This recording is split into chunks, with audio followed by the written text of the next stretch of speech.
No, we're not getting new cell phones. All right. Well, looks like everybody took the week off for some reason. Well, it was a holiday. Slacking. It's supposed to be a Thanksgiving holiday, and we're going to give thanks to everything and everyone but Yahweh. I see how that works. You doing the sermon today, or am I? All right. I'm on the schedule for tomorrow, but if you want me to do it today, that's fine. For tomorrow? Next week. Next week. I knew what he meant. I go from Sabbath to Sabbath. Yep. We'll figure it all out. The only all days right. that count in the week. So we ended last Sabbath with Joshua 7, with the Valley of Achor, and what's his name getting all burned, stoned, and his family burned for keeping things that belong to Yahweh. Got me to, when I was reviewing, got me to thinking of Acts with Ananias and Sapphira, whatever her name is. Why do these people, you know what? Dan had a good idea. We just call them by good old redneck names. Anyway. That was places, not people. Well, he used Weewall, but we could just... Yeah, right. Places. We're going to pick up in Joshua chapter 8. And just going to read through it. There's certain things in here I want to make notes of. But for the most part, we're going to read through it and stop and talk when there's something I made note of. You guys might have something anywhere along the line. Put your paw in the air and stop me. It says, Now Yahweh said to Joshua, Do not fear or be dismayed. Take all the people of war with you. Arise, go up to Ai. See, I have handed over to you the king of Ai, his people, his city, and his land. You shall do to Ai as its king, and its king, just as you did to Jericho and its king. You shall take only its spoils and the cattle as plunder for yourselves. Set an ambush for the city behind it. Now, down on this one, Caitlin, right there. What number is that? I can't, slide 11. Oh, this one? Yep, and then you can throw that up on for everybody at home. So they've been camping at Gilgal. They defeated Jericho. They attacked Ai the first time and got defeated. So now they're going to go back again. This is from Jericho to Ai. I think my study Bible said it's something like 15 or 20 miles uphill. So it's because this is mountainous area up here. So it's uphill pretty good ways down in that valley. If you'll go to the next slide. Yeah, right there. This is a depiction of the military attack. I'll just leave that up there as we read through the next section. But this is from that other Bible study area I was talking to you about. It's got nothing but military diagrams of all his battles. So this is going to be Ai, and this tells you the areas where they attack and how they come in at. You've got to be able to really blow that up to read all their notes. But he says, so Joshua rose up with all the people of war to go up to Ai. And I can't remember what my study Bible says it means ruin, or it's got a derogatory name in Hebrew or meaning. It says, and Joshua chose 30,000 men, valiant warriors, and sent them out at night. He commanded them, saying, see, you are going to ambush the city from behind it. So that's probably this group. Do not go very far from the city, but all of you be ready. Then I and the people who are with me will approach the city, and when they come out to meet us, as they did the first time, we will flee before them. They will come out after us until we have lured them away from the city, for they will say, they are fleeing before us, just as they did the first time. So we will flee before them. Then you shall rise up from your ambush and take possession of the city, for Yahweh your Elohim will hand it over to you. Then it will be when you have seized the city that you shall set the city on fire. You shall do it in accordance with the word of Yahweh. See, I have commanded you. So Joshua sent them away, and they went to the place of ambush and remained between Bethel and Ai on the west side of Ai. But Joshua spent the night among the people. So this is the 30,000 in ambush. Now Joshua got up early in the morning and mustered the people, and he went up with the elders of Israel before the people up to Ai. And then all the people of war who were with him went up and approached and arrived in front of the city, and they camped on the north side of Ai, and there was a valley between him and Ai. Then he took about 5,000 men and set them in ambush between Bethel and Ai. I guess that's going to be this group of people. And there was a valley between him and Ai, said city, and they stationed the people, all the army that was on the north side of the city, and its rear guard on the west side of the city. And Joshua spent that night in the midst of the valley. And it came about when the king of Ai saw them that the men of the city hurried and got up early and went out to meet Israel in battle, he and all the people as they appointed at the appointed place before the desert plain. But he did not know that there was an ambush against him behind the city. Then Joshua and all Israel pretended to be defeated before them and fled by the way of the wilderness. So this, I guess, is the north, and they flee this way, and all the people of Ai follow them. And that's also, to me, that's a little prophetic. Flee the way of the wilderness. That's what's going to happen to the house of Israel, is she's going to flee into the wilderness. They're also trying to go to Esau. Yeah, drive the goats to Azel.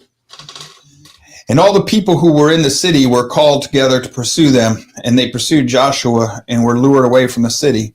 So not a man was left in Ai or Bethel, but they had all gone out after Israel, and they left the city unguarded and pursued Israel. Then Yahweh said to Joshua, reach out with the sword that is in your hand toward Ai, for I will hand it over to you. So Joshua reached out with the sword that was in his hand toward the city. Then the men in ambush rose quickly from their place, and when he had reached out with his hand, they ran and entered the city and captured it, and they quickly set the city on fire. When the men of Ai turned back and looked, behold, the smoke of the city ascended to the sky, and then they had no place to flee this way or that, for the people who had been fleeing to the wilderness turned against the pursuers. When Joshua and all Israel saw that the men in ambush had captured the city, and that the smoke of the city ascended, they turned back and killed the men of Ai. The others came out from the city to confront them, so that they were trapped in the midst of Israel, some of this side and some on that side, and they killed them until there was not one left who escaped or survived. But they captured the king of Ai alive and brought him to Joshua. So essentially, pretend to flee, get them all to come out. They turn, they run into the ones that were ambushing them here, and then there are some of them that flee. Notice how it says they kill everybody, but the king survives. This is what I stress a lot of times. Be careful when you're reading narrative or talking to somebody from the Middle East. Hyperbole is a big deal over there. It's just part of the world in which they live. And when they say all or everyone, it doesn't always mean all or everyone. So people say all the earth. Well, that's got to be the whole earth. Be careful about that. Probably just means a big chunk of it. It could mean the whole thing. Context is everything, but they love hyperbole, and it's something we got to be used to. So verse 24, now when Israel had finished killing all the inhabitants of Ai in the field in the wilderness where they pursued them, and all of them had fallen by the edge of the sword until they were destroyed, then all Israel returned to Ai and struck it with the edge of the sword. So all who fell that day, both men and women, were 12,000, and all the people of Ai. For Joshua did not withdraw his hand with which he reached out with the sword until he had utterly destroyed all the inhabitants of Ai. Israel took only the cattle and the spoils of that city as plunder for themselves, in accordance with the word of Yahweh which he had commanded Joshua.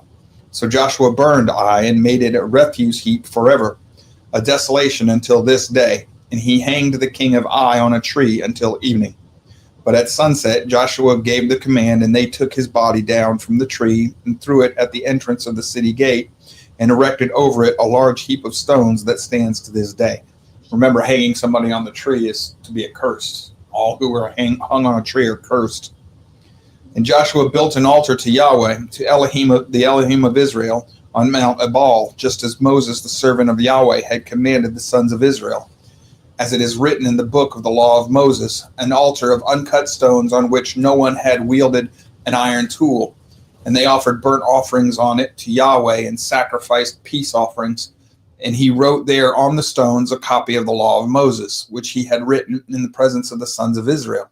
And all Israel, with their elders, officers, and their judges, were standing on both sides of the ark before the Levitical priests who carried the ark of the covenant of Yahweh, the stranger as well as the native. So I have a feeling that a lot of that mixed multitude are still with them. Half of them stood in front of Mount Gerizim, and half of them in front of Mount Ebal, just as Moses, the servant of Yahweh, had commanded at at first to bless the people of Israel. Then afterward he read all the words of the law, the blessing and the curse, according to everything that is written in the book of the law. There was not a word of all that Moses had commanded which Joshua did not read before all the assembly of Israel, with the women, the little ones, and the strangers who were living amongst them. So everybody heard the word, the book of Moses reread, probably Deuteronomy. Then we're going to run into this section with the Gibeonites. If I'm not mistaken, the Gibeonites are, Hivites. Not a whole lot known about them other than the fact that they're really cunning, deceptive. So I guess them and Jacob will have something in common. Now, chapter 9, verse 1. Now it came about when all the kings who were beyond the Jordan in the hill country, the lowland, and all the coast of the great sea toward Lebanon, the Hittite and the Amorite, the Canaanite, the Perizzite, and the Hivite, and the Jebusite heard about it. And they met together with one purpose, to fight with Joshua and with Israel. The inhabitants of Gibeon also heard what Joshua had done to Jericho, to Ai, but they on their part acted craftily and went and took provisions for a journey, and took worn-out sacks on their donkeys and wineskins that were worn out, split open and patched, and worn out and patched sandals on their feet, and worn-out clothes on themselves, and all the bread of their provisions was dry and become crumbled.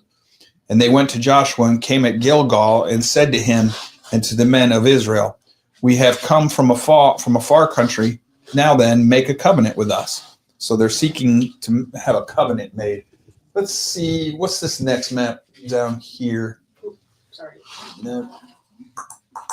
That'll hold right there. So this is the Gibeon area right up there. And Gilgal's up there. So these cities in green are the cities that are going to make the pact, cut the covenant with the Israelites. They traveled from there to Gilgal, which is up there in the right hand. It says, "But the men of Israel said to the Hivites, 'Perhaps you are living within our land. How then are we to make a covenant with you?'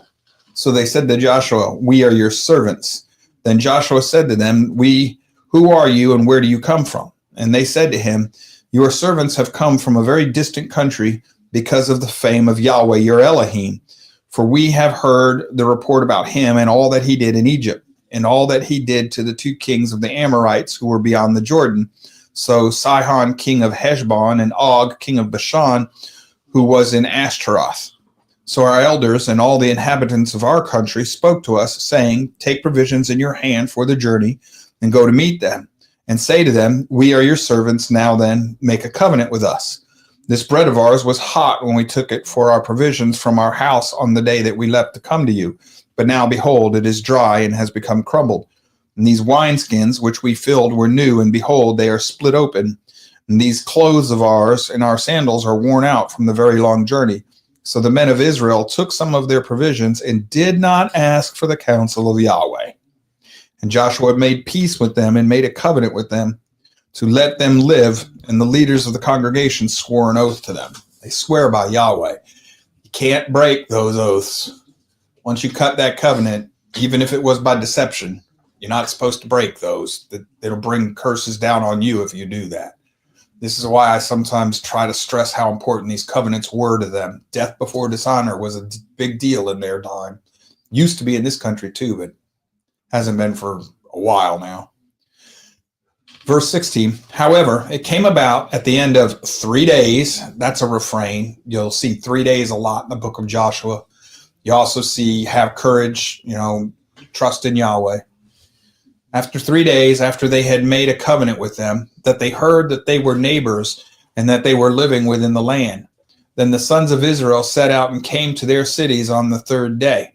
Now their cities were Gibeon, Sephirah, Beeroth, and Kiriath Jearim, them places. But the sons of Israel did not attack them because the leaders of the congregation had swore to them by Yahweh, the Elohim of Israel. And the whole congregation grumbled against the leaders. Now, that could be because they didn't obey Yahweh, probably because they don't get to sack the cities and take the spoils, all the animals. But all the leaders said to the whole congregation, We have sworn to them by Yahweh, the Elohim of Israel, and now we cannot touch them. This we will do to them, even let them live, so that wrath will not be on us because of the oath which we swore to them. So the leaders said to them, let them live. And they became gatherers of firewood and labor to draw water for the whole congregation, just as the leaders had spoke to them. I looked that up. Gatherers of firewood and water, drawing water. It's kind of a general way of saying household servants. So they can do more than just that, but it's a figure of speech from this time in Israel. Then Joshua called for them and spoke to them, saying, why have you deceived us, saying, we are very far from you, when you are living within our land? Now therefore you are cursed, and you will never cease to be slaves, both gatherers of firewood and labor to draw water for the house of my Elohim. So they answered Joshua and said, since your servants were fully informed that Yahweh your Elohim had commanded his servant Moses to give you all the land and to destroy all the inhabitants of the land before you, we feared greatly for our lives because of you and did this thing. And now, behold, we are in your hands. Do to us as it seems good and right in your sight to do. This he did to them and saved them from the hands of the sons of Israel, and they did not kill them. But on that day, Joshua made them gatherers of firewood and labor to draw water for the congregation and for the altars of Yahweh to this day in the place which he would choose. And I was reading in the notes of my study Bible, and the Gibeonites are still doing that in the time of Solomon. So they ended up being slaves for the people of Israel to serve the temple, at least until the southern kingdom probably got destroyed, somewhere in that area. But they chose slavery over death. Still, Israel should have consulted Yahweh. They didn't. Joshua 10, verse 10. A couple points. First of all, while you said it, but when they made a covenant, it didn't matter if it was deceived, lied to, or whatever. Nowadays, it seems like people will get any excuse to go to the contract. Also, even more impressive is it seemed a lot of times that the people in the land knew who Yahweh was and feared him more than the children of Israel did. Yes, because they paid attention to what was happening. Yeah. Well, we know that the people of the land were aware of who Yahweh was. Melchizedek was a priest to Yahweh. How the heck did he know who Yahweh was when it was Yahweh calling Abraham out of, it's an interesting question. Did you have something? Oh, no. Okay. So in chapter 10, verse 1, now it came about when Adonai-Zedek, Adonai basically being, Lord of righteousness here, I guess, king of Jerusalem, heard that Joshua had captured Ai and had utterly destroyed it, just as he had done to Jericho and its king, so that he had done to Ai and its king, and that the inhabitants of Gibeon had made peace with Israel and were within the land, that he feared greatly because Gibeon was a great city, like one of the royal cities, and because it was greater than Ai, and all its men were mighty. So in other words, if they're afraid of Israel, he should be too. But Adonai-Zedek is also going to be, of Jerusalem. Melchizedek was king of Salem, same city. Different names, different time periods. Therefore, Adonai-Zedek, king of Jerusalem, sent word to Hoham, king of Hebron, to Piram, king of Jarmuth, and to Japhia, king of Lachish, and to Debir, king of Eglon, saying, come up to me and help me, and let's attack Gibeon, for it has made peace with Joshua and with the sons of Israel. So the 5 kings of the Amorites, the king of Jerusalem, the king of Hebron, the king of Jarmuth, the king of Lachish, and the king of Elgon, gathered together and went up. They with all their armies, encamped by Gibeon and fought against it. Then the men of Gibeon sent word to Joshua at the camp of Gilgal, saying, do not abandon your servants. Come up to us quickly and save us and help us. For all the kings of the Amorites that live in the hill country have assembled against us. So why would Israel feel like they have to go defend the Gibeonites? Because, they're their servants. Because of the covenant they cut with them. They're mutually bond to each other. So Joshua went up with Gilgal, he and all the people of war with him, and all the valiant warriors. And Yahweh said to Joshua, do not fear, there's that refrain again, do not fear them, for I have handed them over to you. Not one of them will stand against you. So Joshua came upon them suddenly by marching all night from Gilgal. It's about 20 miles, uphill again. And Yahweh brought them into confusion before Israel. And he struck them down in great defeat at Gibeon, and pursued them by the way of the ascent to Beth Horon, and struck them as far as Azekah, and Makkedah. And as they fled from Israel, while they were at the descent of Beth Horon, Yahweh hurled large stones from heaven on them as far as Azekah, and they died. There were men more who died from the hailstone than those the sons of Israel killed with the sword. This is where they're going to start fleeing and attacking the red line there. And these are going to be all the cities that in the next chapter or two that are taken as a result of this. In the blue lines, this is a supposed path that the Amorites took toward, or is it Amorites or anyhow? Yeah, that are going to take toward attack Gibeon. And then the red is Joshua's reply.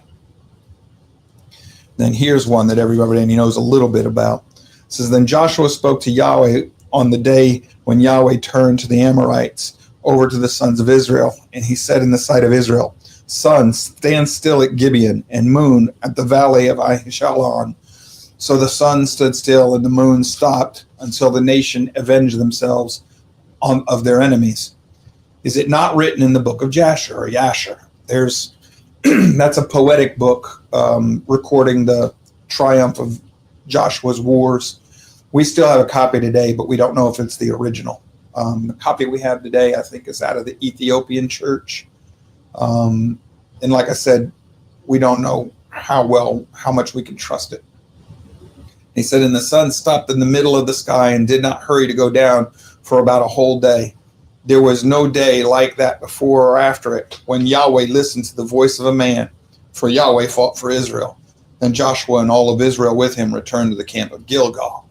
So after that one great day, they all go back from down here to Gilgal.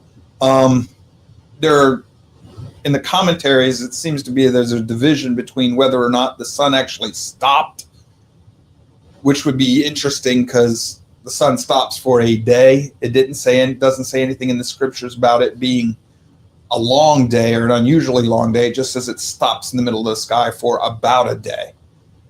There are other people who think that what happened here is that maybe the whole sky was overcast or whatever, and the sun wasn't overly bright or hot, and it allowed them to fight all day long.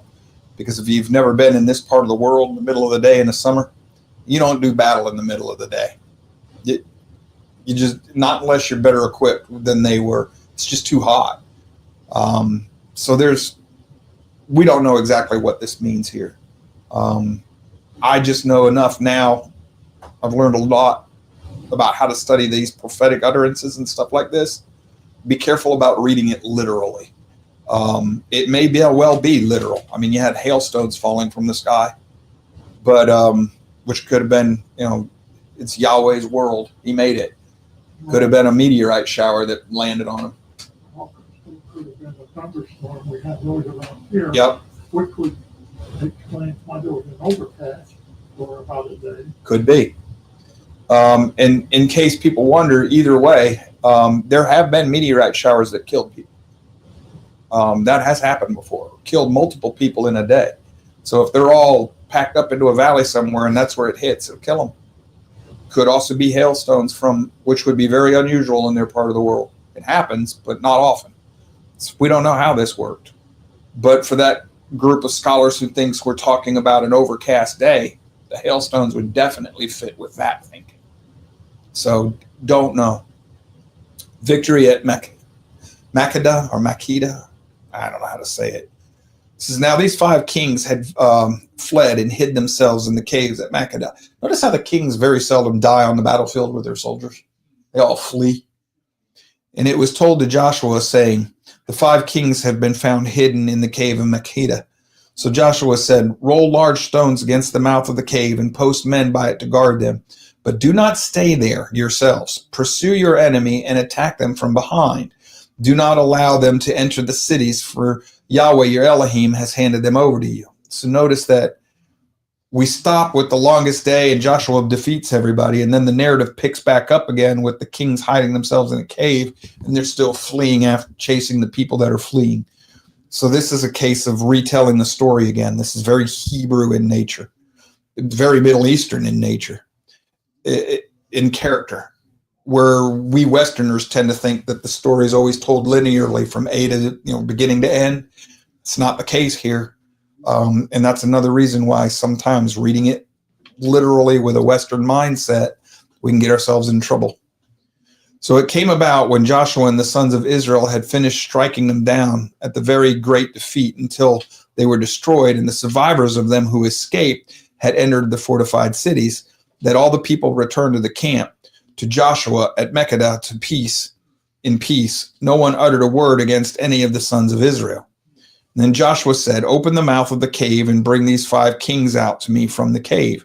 And they did so and brought these 5 kings out to him from the cave, the king of Jerusalem, the king of Hebron, the king of Jarmuth, the king of Lachish, and the king of Eglon.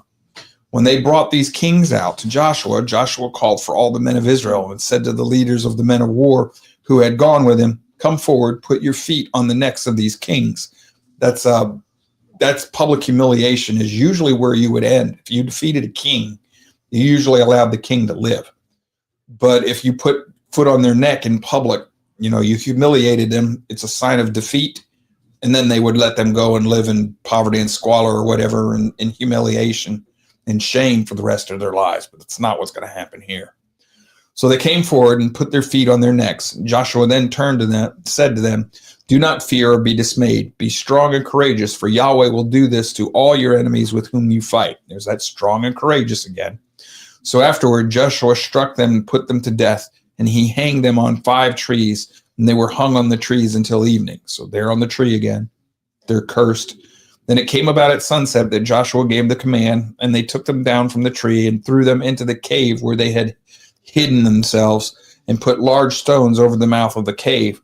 To this very day, now Joshua, and that's where it's at to this very day. Now Joshua captured Makkedah on that day and struck it and the king with the edge of the sword. He utterly destroyed it and every person who was in it. He left no survivor. So he did to the king of Makkedah just as he had done to the king of Jericho. But now if we noticed a little bit earlier in there, it seems like Makkedah gets destroyed, but there may be some people that still made it into those cities that were allowed to live. It says until they were destroyed and the survivors of them who escaped had entered the fortified cities. So there might still be some people who were not killed. We don't know. He might have gone back to get them later. The point here being that a lot of us read all, especially the skeptics who think that the battle for the Holy Land proves that Yahweh is an unjust, bloodthirsty God, not realizing that what we really have here is a holy war being partaken of in part in this material world, and that it is a just war and a war of defense when you understand it in its theological sense. That's something that all believers should be aware of, is that Yahweh didn't tell the Israelites to kill everybody in Canaan. There were specific people that they were after. So Joshua struck all the land, the hill country, and the Negev, and lowlands, and the slopes, and all their kings. He left no survivor, but he utterly destroyed all who breathed, just as Yahweh, the Elohim of Israel, had commanded. Joshua struck them from Kadesh Barnea, even as far as Gaza, and all the country of Goshen, even as far as Gibeon. Now, Goshen in this case is going to be the southeastern side of the Negev. It's not going to be the Goshen of Egypt. So it's going to be like the southeastern section of Israel. Joshua captured all these kings and their lands at one time because Yahweh, the Elohim of Israel, fought for Israel. So Joshua and all the Israel with him returned to the camp of Gilgal. So after the entire southern campaign, they went back to Gilgal. Then we have the northern Canaan is taken. This is going to be Joshua starting in 11. And it came about when Jabin, king of Hazor, heard about it. He sent word to Jabab, king of Madon, to the king of Shimron, to the king of Akshaph, and to the kings who were on the north in the hill country. North in the hill country. That's again going to be later in time from this point, but the north country from a far north, that's going to take on a connotation of the place from where evil enemies come from. And there's a reason for that. We'll get to that in a little bit. As Israel goes further into their history, the north will take on that evil sense or foreboding within their people. And in the Arabah, south of Chinneroth, and on the lowland and on the height of Dor on the west, and to the Canaanites on the east and on the west, and the Amorite, the Hittite, and the Perizzite, and the Jebusite, and the hill country, and the Hivite at the foot of Hermon in the land of Mizpah. Now I'll go to the next slide down. All right, this is a greater area of where we're talking about here. And up in the right is going to be Hermon, and there's Dan. So this is going to be the general region that we're talking about now. This is, then they came out in Hermon in the land of Mizpah. They came out, they and all of their armies with them, as many people as the sand that is on the seashore, with very many horses and chariots. Well, that's again right there, the sand of the seashore. That's just another idiom or saying that means a great many people that is really hard to number or count. Where sometimes we think uncountable, it's just a way of saying a lot of people. So all of these kings gathered together and came and encamped together at the waters of Merom to fight against Israel. All right, Merom, up over here, they think. They don't know. I've read that there was a spring there. I've also seen places that say that Lake Hull there is the waters of Merom. I don't know exactly what we're going to make of that. I wasn't able to find what seems to be a consensus, but they're going to be somewhere in this general region where they can't.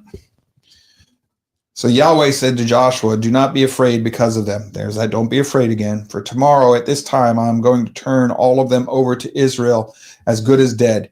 You shall hamstring their horses and burn their chariots with fire. So Joshua and all the people of war with him came upon them suddenly at the waters of Merom and attacked them. And Yahweh handed them over to Israel so that they were defeated. They defeated them and pursued them as far as the great Sidon, Misrephoth Maim, and the valley of Mizpeh to the east. And they struck them until no survivor was left to them. And Joshua did to them just as Yahweh had told them. He hamstrung their horses and burned their chariots with fire. Now at this time, Israel's not using chariots. And hamstringing their horses is not something I want to discuss because it leaves the poor horsey dead in a bad way. He can't walk no more. I'll go to the next slide down. Okay, that's in that area is where this happens. And then this one here, the next one down. One more. Oh, there we go. Sorry. So this is where the next battles are all going to take place.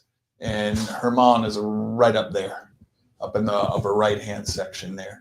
But this is essentially the next fight. The Canaanites are in the blue, and the Israelite advances in the red. I didn't bother with the maps for each individual little battle, but you can find them if you're interested. You go back and look those up yourself. Just maps of Joshua's northern conquest or the conquest of northern Canaan. And you'll see all sorts of maps in whatever search engine you're using. Then Joshua turned back at the time and captured Hazor and struck its king with the sword. For Hazor previously was the head of all these kingdoms. They struck every person who was in it with the edge of the sword, utterly destroying them.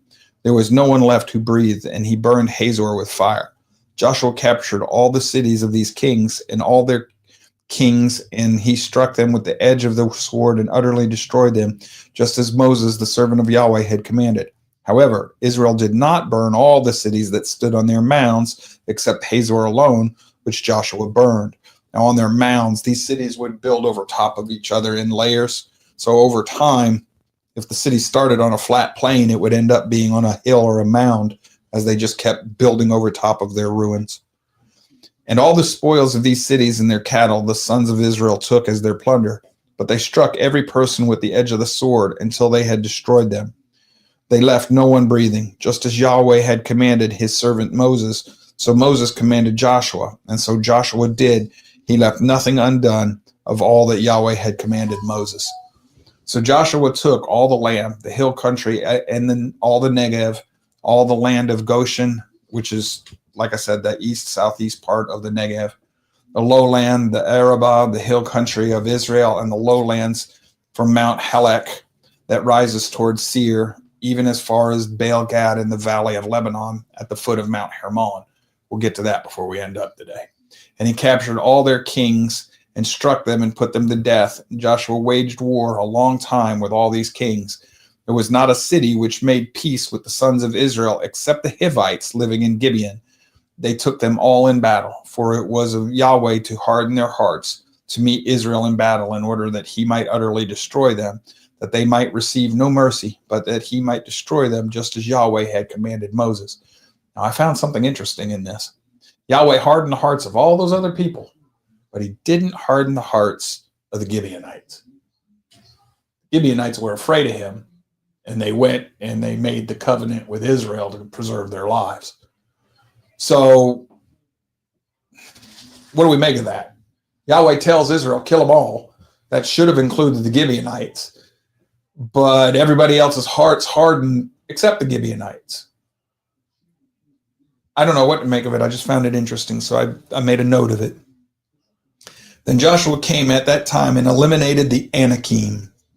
We'll get to that in just a second here. Eliminated the Anakim from the hill country, from Hebron, Debir, Anab, and from all the hill country of Judah and all the hill country of Israel. Joshua utterly destroyed them with their cities. There were no Anakim left in the land and the sons of Israel, only in Gaza, Gath, Ashdod, and some remained. So Joshua took the whole land in accordance with everything that Yahweh had spoken to Moses, and Joshua gave it as an inheritance to Israel according to their divisions by their tribes. So the land was at rest from war. The Anakim, got a note here, in Scripture they are closely related to the concept of giants, as indicated in verses referencing the Nephilim. They appear at key moments where Israel's strength and God's sovereignty, Yahweh's sovereignty, are being put to the test. Numbers 13:33 says, we even saw the Nephilim there, the descendants of the Enoch that came from the Nephilim. It's one of the reasons that the spies didn't think they could take the land. Deuteronomy 9:2, the people are strong and tall, the descendants of the Anakim. And they're mentioned in Joshua as well. So this is part of what we're dealing with here. Is this is going to be the giants, which that's going to hearken us back to Genesis 6 and back further to the snake, the serpent, the Nakash in the Garden of Eden and his offspring. There's deuterocanonical books, extra biblical books in mind in some of this. Some of the lore that's going to be in the Enochian material is in mind with these authors here. Just because it doesn't make it into Scripture doesn't mean that it doesn't exist in the minds of the people writing. And some of the things in this oral tradition do find their way into the Scriptures, just like the Anakim. So if we're not aware of this stuff, you won't take note of it. You won't be aware of what's going on when you do read it in your Scriptures. But it's not, the Deuterocanonical is not Scripture. It's extra outside of the Bible, like Yasher and Jubilees is not Scripture. But at the same time, it would behoove us to at least be aware of what's in those books or aware of the material, because it does get referenced sometimes in your Scriptures and sometimes in an affirmative way. So the last chapter for today, we're going to be in Joshua 12, Kings defeated by Israel. This is another one of these where we're going to list our successes and our triumphs. So now these are the kings of the land whom the sons of Israel defeated. And they took possession of their land beyond the Jordan toward the sunrise from the valley of Arnon as far as Mount Hermon. and all the Arabah in the east, Sihon, king of the Amorites, who lived in Heshbon and ruled over Aroer, which is in the edge of the valley of the Arnon, both the middle of the valley and half of Gilead, even as far as the brook Jabbok and the border of the sons of Ammon, and the Arabah, as far as the sea of Chinneroth toward the east, and as far as the sea of Arabah, that is the Salt Sea, eastward toward Beth Yeshimoth, and on the south at the foot of the slopes of Pisgah, in the territory of Og, king of Bashan, one of the remnant of the Rephaim, we're going to come to that in a minute, who lived at Ashtaroth in the Erdai and ruled over Mount Hermon, Selikah and all of Bashan, as far as the border of the Geshenites and the Maachites, and half of the Gilead, as far as the border of Shihon, king of Heshbon. Moses, the servant of Yahweh, and the sons of Israel defeated them, and Moses, the servant of Yahweh, gave it to the Reubenites, the Gadites, and half tribe of Manasseh as their possession. All right, real quick. Rephaim. I had to learn this one from Dr. Heiser. If you go and you look in your notes, in Hebrew, it's connected to a root word that means healing, but it can also mean dead. And a lot of times when you're dealing with the Rephaim, you're dealing with the two things. You're dealing with the giants, but you're also dealing with Sheol and the idea of the, it's almost undead kings. And it never, in their mind, in the ancient Hebrew mind, it doesn't distinguish between whether they're human kings or otherworldly kings that are now in Sheol. And if you read with attention, especially in Psalms, you'll see the references to the Rephaim and to the dead kings and things like this. So this is netherworld language, and it's going to have the connotation of the living dead and the people who are in Sheol that are still conscious. You know, and in the Hebrew mind, when you die, you go down to Sheol, but you sleep. You're not awake.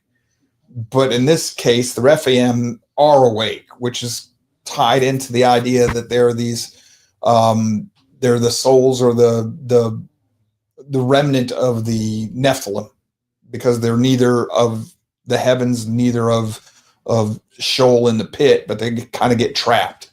And it does refer to them as being sometimes human, in other places in your scriptures as something other than human. And it never really gives you a strong picture of what it is.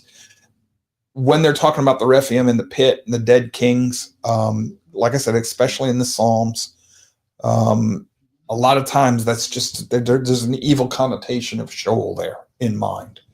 And then connected to Bashan, that's an area where the bulls of Bashan are. That's Baal worship in that area, and Astro worship. And it's also connected to Mount Hermon, where literally the gates of Hades was thought to be the gates of Sheol. There's a big cave there, and it's called the gates of Hades. And this is where a lot of people think it was right in this area where the transfiguration happened.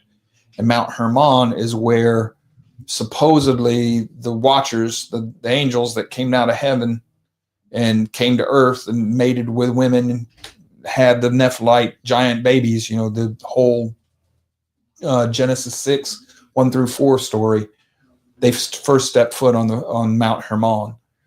Mount Hermon is going to have, as we go further along in Israel's history, it's going to take on the connotation of evil. There are other good things to it. It's a bringer of source of water and other things like that too, but it's going to be thought of as the far north, because it marks the northern boundary between Israel and Syria, or Assyria at that time. And a lot of Israel's enemies come from that part. They come down through the passes in Mount Hermon in that region into Israel. Go to the next picture real quick, if you wouldn't mind. So up in that area, this is the area that Joshua conquers, but up where the very top is Mount Hermon. That's going to overwatch. I mean, you can see it from what I'm told from parts down here in Jerusalem and all. You can see Mount Hermon all the way up in the north. And it's going to be a commanding region militarily, in that everybody who wants to get into Canaan from that area has to come up through there. Even the Babylonians have to come around this way. They can't cut through the desert. That's just vast wastelands of sand. There's nothing there. Trust me, I've seen it in person. There ain't no water to feed your camels. If you try to go, Babylon would be over here. If you try to go straight across, you're going to die. So you got to kind of go up north and then come down. So anybody who wants to invade Israel or Canaan, that area from the north, it's going to come from Mount Hermon. And it takes on this connotation of evil from the far north and things like that. So when we think that Gog and Magog must mean Russia just because they're from the far north, and if I go straight north, I run into Moscow, careful with that. That's probably just an idiom that comes from custom of everybody who ever invades Israel from the north comes from the north. Assyria and Babylon invade from the north. Egypt's always going to come from what would necessarily be the west or the southwest. So finally finishing up in verse 7, it says, "Now these are the kings of the land whom Joshua and the sons of Israel defeated beyond the Jordan toward the west, from Baal Gad to the valley of Lebanon, even as far as Mount Halak, which rises towards Seir. Joshua gave it to the tribes of Israel as a possession according to their division, in the hill country, in the lowlands, in the Arabah, on the slopes, and in the wilderness, and in the Negev, and the Hittite and Amorite, and the Canaanite, the Perizzite, and the Hivite, and the Jebusite, and the king of Jericho." Before we count that, this is the Negev down here, and this is the area of Gishon in this general region they're talking about. But then there's also the one, Geshon, the one that's over here in Egypt. So the king of Jericho, 1. The king of Ai, which is beside Bethel, 1. The king of Jerusalem, 1. The king of Hebron, 1. The king of Jarmuth, 1. The king of Lachish, 1. The king of Eglon, 1. The king of Gezer, 1. The king of Debir, 1. The king of Geder, 1. The king of Hormah, 1. The king of Arad, 1. The king of Libnah, 1. The king of Adullam, 1. The king of Makkedah, 1. The king of Bethel, 1. The king of Tappuah, 1. The king of Hepher, 1. The king of Aphek, 1. The king of Lasharon, 1. The king of Medan, 1. The king of Hazor, 1. The king of Shimron Meron, 1. The king of Akshaph, 1. The king of Tanakh, 1. The king of Megiddo, 1. The king of Kadesh, 1. The king of Jokneam, 1. Of Jokneam Carmel, 1. The king of Dor and the heights of Dor, 1. The king of Goyim in Gilgal, 1. The king of Tirzah, 1. In all, 31 kings. Now, there are a lot more cities than that in the Canaan area.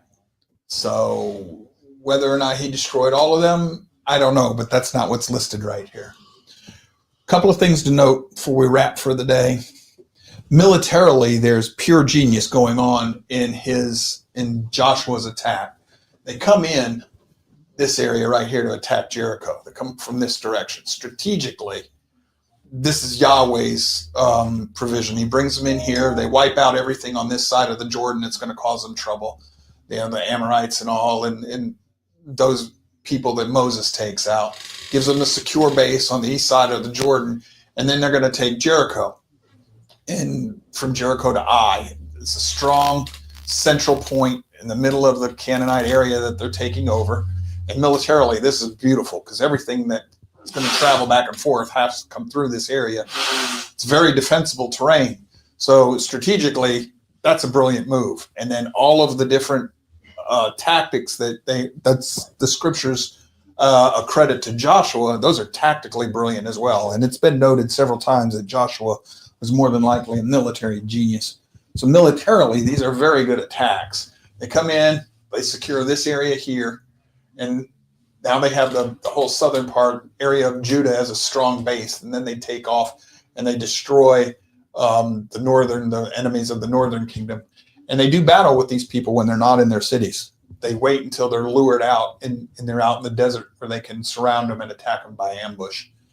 And that's what happens at Ai when they are successful, and then again at the waters of Merom. So that's militarily is good. Yahweh chose well with Joshua. His servant has a mind for this stuff. So at this point, we'll pick up next week. I think we got 24 chapters. Pick up next week in Joshua 13. But a lot of this is going to be about the division of the land and getting the people's head back on right and starting to govern the land that they've been given. The division by lots and everything else from this point forward. I'll have a few more maps after this, but any comments, questions? Is this working out okay for everybody as we keep going through Joshua? Yep. Our history is important to us, folks, because this is our history as much as it is. We like to think Israel, but our faith comes through all of this. And we should remember these things. We should also understand what did and didn't happen, so that when the scoffers try to tell us that, Yahweh's a bad God because he told them to kill everybody. No, he just told them to kill everybody that was connected to the Amorites and the Rephaim. So not all war is unjust. I said not all. That's right. Not all war is unjust. And this is a spiritual war. So, and in a lot of ways, our non-believers won't see this. But had Yahweh not sent Israel to do this, we'd have been right back where we were again with Noah in the flood. Because eventually the bloodlines of the Nephilim, the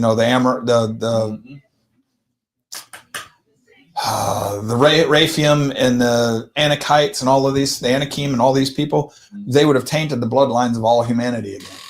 So this battle actually saves even the pagans and the Gentiles, the non-believers, saves them from being put back in a place like it was with Noah, when all flesh had turned evil again.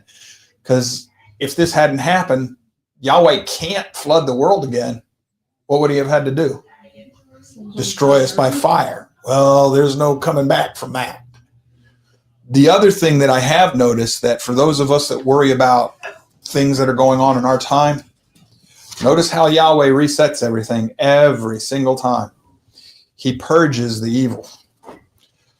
That's why we stone the murderer. It says to get the evil out from amongst you. He had to flood the world to get rid of all of that evil. He had to kill off all of the Rephaim and the Anakim and everything to get rid of the evil in the Holy Lands. The only way we're going to purge our country of what's causing us trouble is to get rid of all of those that are spiritually aligned with the evil. We did that once in the Civil War.